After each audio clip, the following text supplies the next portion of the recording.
हमारी पड़ोसन बहुत ही खूबसूरत और जवान थी। उसकी 16 साल की बेटी भी उसी की तरह खूबसूरत थी। एक दिन वह अपनी जवान बेटी को हमारे घर छोड़कर चली गई। उसे किसी दूसरे शहर काम के लिए जाना था। उसको देखकर मेरी नीयत गंदी हो गई। एक रात मेरी बीबी की तबीयत अचानक से ख़राब हुई और वह अस्पताल में दाखिल हो गई। मौका पाकर मैं घर आ गया और उसको अपने कमरे में ले गया। लेकिन तभी उस लड़की ने मेरे सामने अपने सारे, यह देखकर तो मेरे पैरों तले ज़मीन ही निकल गई। हमारे पड़ोस में रहने वाली एक विधवा बहुत ही खूबसूरत थी। उसके मेरी बीवी के साथ बहुत अच्छे संबंध थे। मेरी बीवी का उसके घर पर बहुत आना जाना था और उसका भी। दोनों में बहुत गहरी दोस्ती थी। उसकी 16 साल की जवान बेटी भी थी। एक दिन उसे किसी काम की वजह से दूसरे शहर जाना पड़ा तो वह अपनी बेटी को हमारे घर छोड़कर गई। उसकी बेटी बहुत ही खूबसूरत थी। उसका रंग दूध जैसा सफ़ेद था। ऐसा लगता था जैसे ज़मीन पर चांद उतर आया हो। मैं उसकी खूबसूरती देखकर दंग रह जाता था। खूबसूरती मिलना भी किस्मत की बात है। मैं उसकी खूबसूरती और जवानी को देखकर पूरी तरह पागल हो गया था। फिर मैंने एक रात अपनी पत्नी के दूध वाले गिलास में नशे की गोलियां मिला दी और फिर उसको वह दूध वाला गिलास पिला दिया, जिसे पीकर वह गहरी नींद में चली गई। मैं उठकर उस लड़की के कमरे में आ गया और फिर उसके बाद जो मैंने उस लड़की के साथ किया। खूबसूरत जवान लड़की हमेशा एक मर्द की कमजोरी होती है। वह ना चाहते हुए भी उसकी तरफ खिंचा चला जाता है। और फिर खूबसूरत लड़कियों की तो बात ही कुछ अलग होती है। खुद ब खुद मर्द भी उसकी तरफ बढ़ने लगता है। मेरे साथ भी कुछ ऐसा ही हुआ था। हमारी पड़ोसन को अचानक किसी दूसरे शहर जाना पड़ा। उसकी बेटी के एग्ज़ाम चल रहे थे, इसलिए जाते हुए अपनी बेटी को हमारे घर मेरी पत्नी के पास छोड़कर चली गई थी।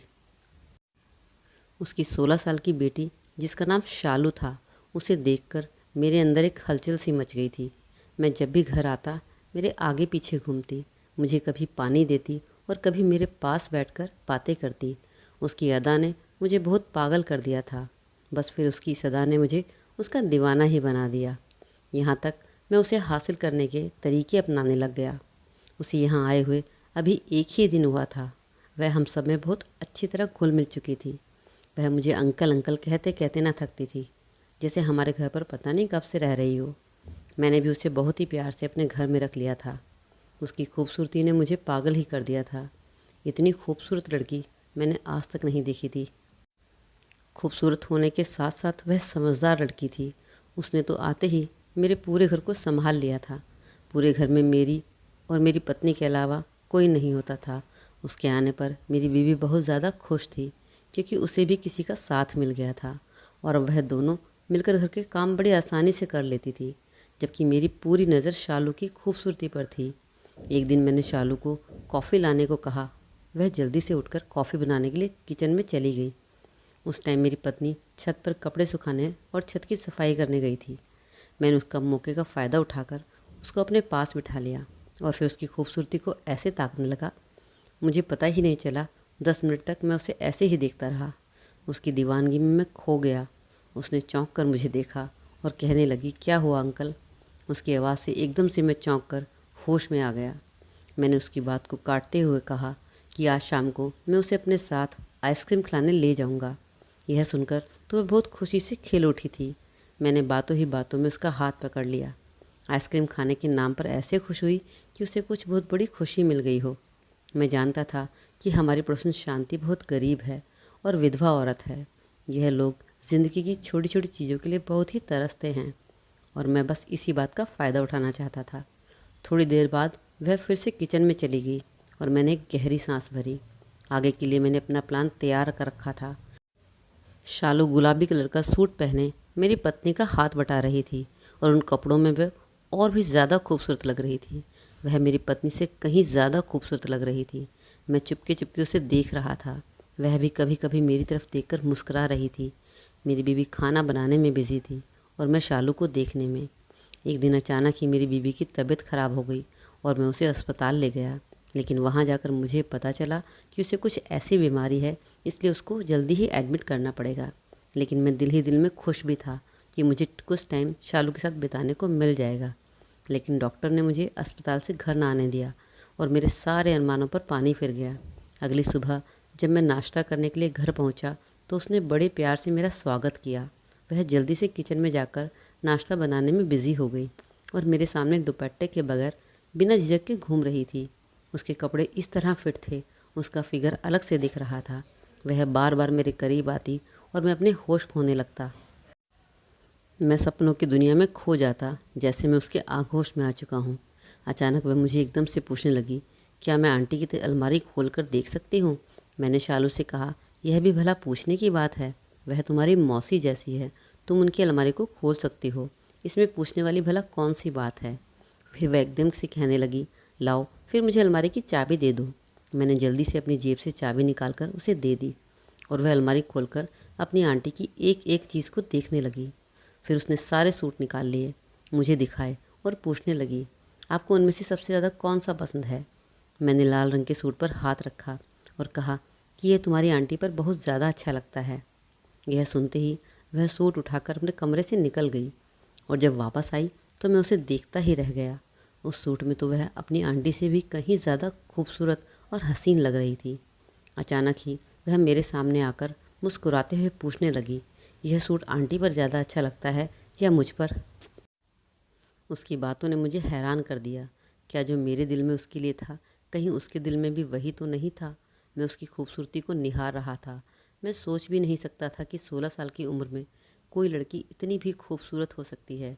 खूबसूरती के 4 चांद लगा रही थी। जैसे ही मैं उसकी तरफ बढ़ता, मेरे फ़ोन की घंटी बजने लगी और मैंने फ़ोन उठाया तो डॉक्टर ने जल्दी अस्पताल में आने के लिए कह दिया। मैं अस्पताल पहुंच गया। वहां पहुंचकर पता चला कि मेरी पत्नी की तबीयत पहले से ज़्यादा ख़राब हो गई है। यह सुनते ही मेरी हालत तो ख़राब हो गई थी। डॉक्टर ने उसे ठीक करने की पूरी कोशिश कर रहे थे। शाम तक उसकी हालत पहले से अच्छी हो गई तो डॉक्टर ने उसे छुट्टी दे दी और मैं अपनी पत्नी को घर लेकर आ गया। मेरी पत्नी को देखकर शालू का तो चेहरा ही उतर गया था। उसने अजीब सी नज़र अपनी आंटी पर डाली और फिर अपने कमरे में चली गई। मैंने अपनी पत्नी को कमरे में लाकर लिटा दिया। मैं थोड़ा परेशान हो गया था।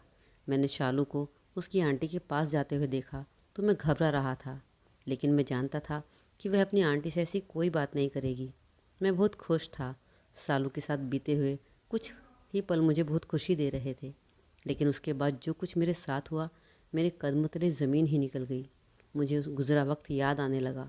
मैं और मेरी पत्नी बहुत टाइम से इस घर में रह रहे थे और हमारी पड़ोसन शांति भी बहुत सालों से हम लोगों को जानती थी।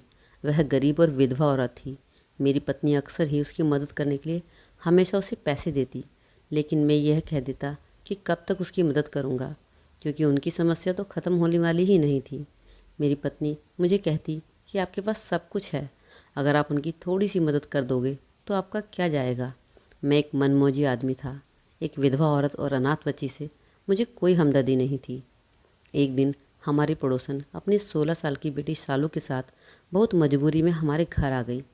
उसकी तबीयत बहुत ख़राब थी और उसे कुछ पैसों की ज़रूरत थी ताकि वह अपना इलाज करवा सके। लेकिन मैंने अपनी बीवी को कहकर डांट दिया कि तुम उन गरीबों को सर चढ़ा लिया है। उनका जब दिल चाहता है यहाँ पैसे मांगने घर चले आते हैं। हमने कोई लंगर नहीं खोल रखा। मेरी पत्नी के पास जो थोड़े बहुत पैसे थे उसने उसको वही दे दिए और अपने तौर पर उसकी मदद जो कर सकती थी वो की। फिर उस दिन के बाद शांति कभी हमारे घर पैसे मांगने नहीं आई थी। मैंने भी सोचा अच्छा है, बला टली। लेकिन मुझे क्या खबर थी कि एक दिन मुझे इस बात की क्या सज़ा मिलेगी। मैंने अपने हाथों से ही अपने लिए बर्बादी का गड्ढा खोद लिया था। शालू तो उस टाइम 13 साल की थी, बच्ची थी। उसने मेरी सारी बातें सुनी थी और इसलिए उस दिन के बाद उसने कभी अपनी माँ को हमारे घर पैसे के लिए नहीं आने दिया। वह बहुत कम उम्र में ही बहुत समझदार भी हो गई थी, क्योंकि उसके सर पर बाप का साया नहीं था।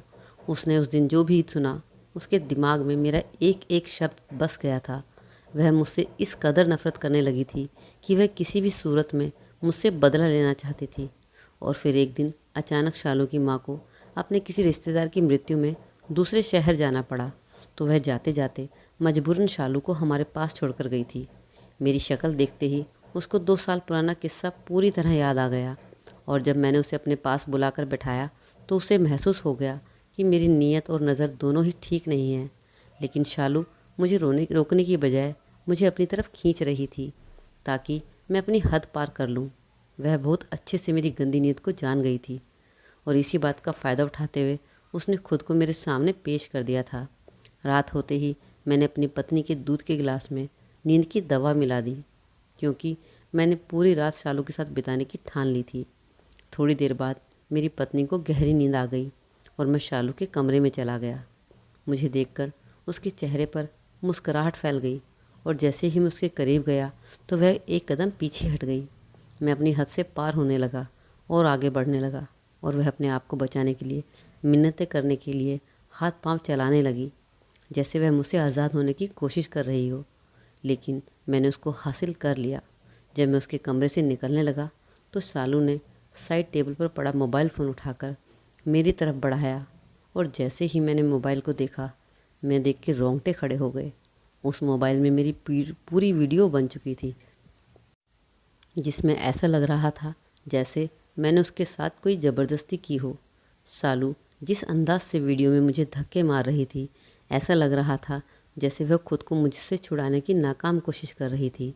मैंने हैरानी से शालू को देखा तो मुस्कुराकर कहने लगी, यह वीडियो इस मोबाइल पर नहीं है, बल्कि उसकी माँ के मोबाइल पर भी पहुँच चुकी है, और अगर अब मैं अपनी पत्नी के सामने अपनी इज़्ज़त बनाए रखना चाहता हूँ तो खुद ही उनकी मदद करूँगा।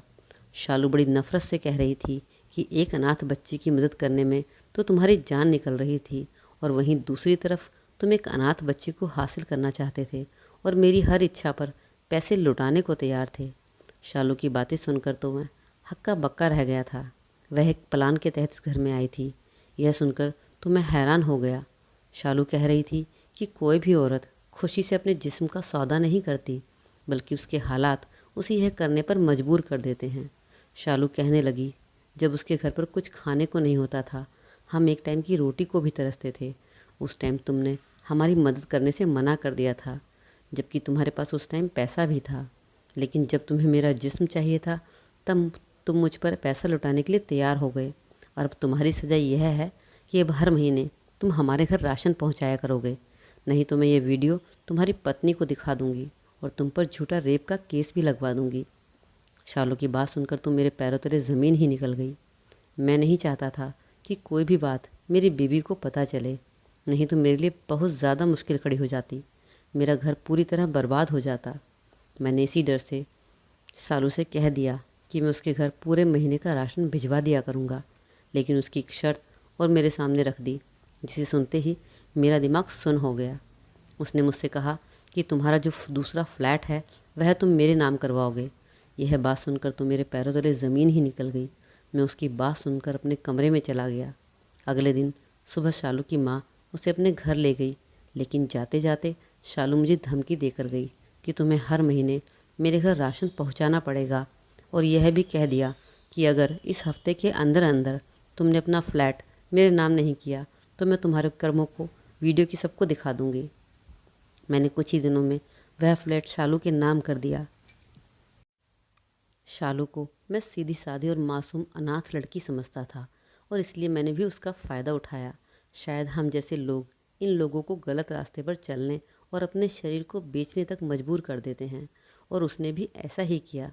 उसके घर में खाने को नहीं था, पहनने को कपड़े नहीं थे, इसलिए उसने इस सब की कमी को पूरा करने के लिए अपने जिस्म को बेचना भी गलत ना समझा, और इसी बात को उसने भी फ़ायदा उठाया। कई बार गरीबी इतनी हावी हो जाती है कि इंसान के लिए उसकी इज़्ज़त कोई मायने नहीं रखती, और मेरे जैसे लोग उस मजबूरी का फ़ायदा उठाने से नहीं चूकते। आज भी मैं उन बातों को सोचता हूँ तो पछताता हूँ। हमें कभी भी ऐसे लोगों का फ़ायदा नहीं उठाना चाहिए, बल्कि उनकी मदद करनी चाहिए, ताकि वह इस तरह के काम करने के लिए मजबूर ही ना हों। हम जैसे लोग ही समाज में ऐसी लड़कियों को वैश्या बनने पर मजबूर करते हैं। शालू भी एक तरह से वैश्या ही बन गई थी। उसने पेट भरने के लिए यह तरीका अपनाया। तो बस मैं यही कहना चाहता हूँ कि हमें अपने आसपास इस तरह की मासूम लोगों की सहायता करनी चाहिए, ताकि समाज में कोई भी लड़की इस तरह के कदम ना उठाए और ना ही अपनी इज्जत का सौदा करे। तो दोस्तों, आज की कहानी आपको कैसी लगी कमेंट सेक्शन में आपकी अपनी राय ज़रूर रखिएगा, और थोड़ी सी भी अच्छी लगे तो वीडियो को लाइक कर दीजिए। चलिए फिर मिलते हैं अगली कहानी में, तब तक के लिए अपना ख्याल रखें। Bye bye.